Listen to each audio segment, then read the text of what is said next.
තරග ආරම්භයට.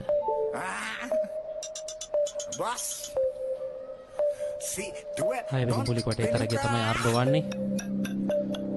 කණ්ඩායම් කීපයක්ම හොඳ ඉදිරියක් ලබාගෙන තිබෙනවා. හොඳ ආරම්භයක් ලබාගෙන තිබෙනවා. දැන් තිරාමක තුන්වෙනි යෂ්ටි කුමාරුවට පැමිණෙන්නේ අංක 193 අංක 380.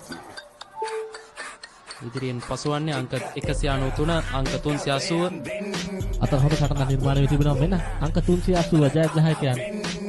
ඔවුන් තරගයේ ජයග්‍රහණය කරනවා. ඉතාමත් හොඳ අවසානයක්. අංක 380. මර්දාන ශාන්ත ජෝසප් විද්‍යාලයේ ක්‍රීඩකයන් තමයි තරගයේ සෞව ජයග්‍රහණය කිරීමට සමත් වන්නේ. 6 වෙනි මූලික කොටේ තරගය.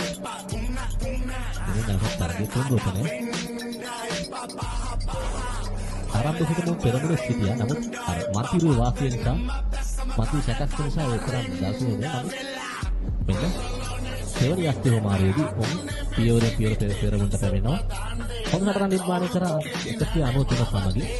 නමුත් අවසන් දායකයා ඔහු යෂ්ටි ලබාගත් ප්‍රමාදව. නමුත් ඔහු සිය රාජකාරිය හරියට ඉටු කරගෙන සිය කණ්ඩායම ජයග්‍රහණය කරනවා. අංක 193න් තරගය නිමා කරමින් දෙවන ස්ථානය දැනගත් ඒ ගල්කිස්ස විද්‍යාලයේ ක්‍රීඩකයන්